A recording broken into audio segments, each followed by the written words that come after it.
Good afternoon to you. The most observant of you will probably notice that this is a little late, and I'm sorry about that. I've been catching up on sleep and trying to get into a more regular schedule after starting a part-time job.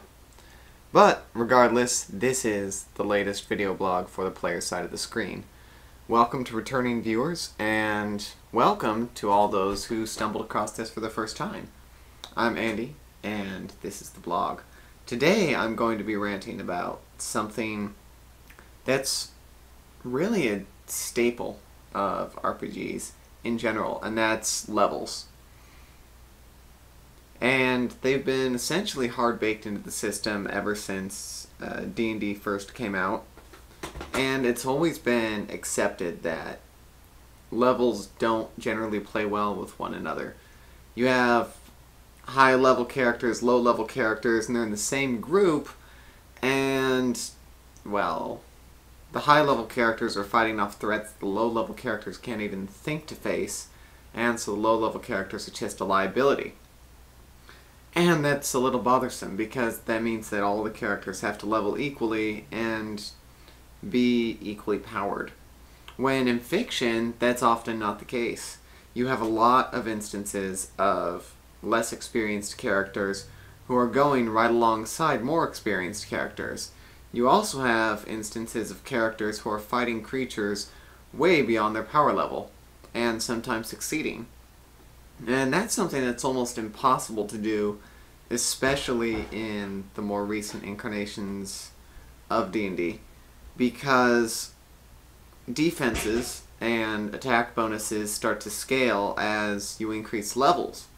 And that means that the lower level characters simply just can't help to hit the higher level creatures, and the higher level characters are hitting the lower level monsters that would be balanced for their allies far too often. Well, enter a post that my friend Spider's Webbing over at the Kitchen Sink made, and I'm giving you a link to that post in the video. He proposed taking out that ascending math and relying on hit points and increased damage to differentiate the power levels between high-level and low-level characters. And he goes into that a whole lot. But it got me thinking. That's the perfect situation to drop an unbalanced party into. Because now the more experienced characters are dealing out more damage, they can take a lot more hits, but they don't render the less experienced characters useless. Which I think is a balance that needs to be approached a lot more in games. That the more powerful characters shouldn't be more powerful by sheer strength, like going into this higher mode of defense and attacking, but rather they should really have more tricks, more survivability, and be able to dish out a little more in terms of combat. So, just a few thoughts for you as I move on to my review. This time I'm reviewing the classic free game Wushu Open, and I'm going to be using the Wushu Open Reloaded rule set because the original Wushu Open is a bit, well, needs a lot of fleshing out. Wushu is based on the premise that you can have a game where the rules don't get in the way of you doing awesome stuff, but in fact facilitate it. In Wushu Open, there's a principle called narrative truth. Essentially, whatever you describe happens. Now, this can be vetoed, but it allows for situations such as, instead of saying, I try to hit the guy in the face, you say, I hit the guy in the face. And what are the dice there for? Well, they're there to tell you exactly what that hit did.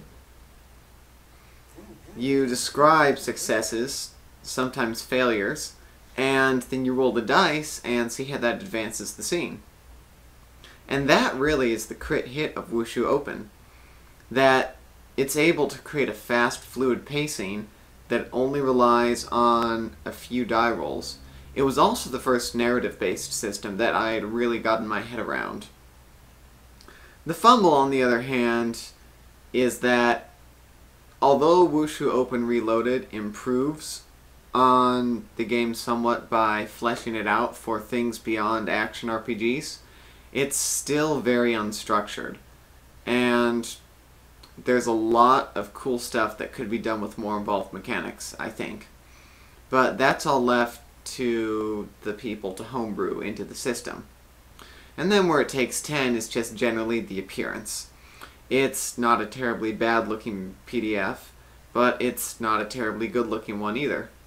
No illustrations, and okay layout, but it services. So, Wushu Open Reloaded, definitely a recommendation.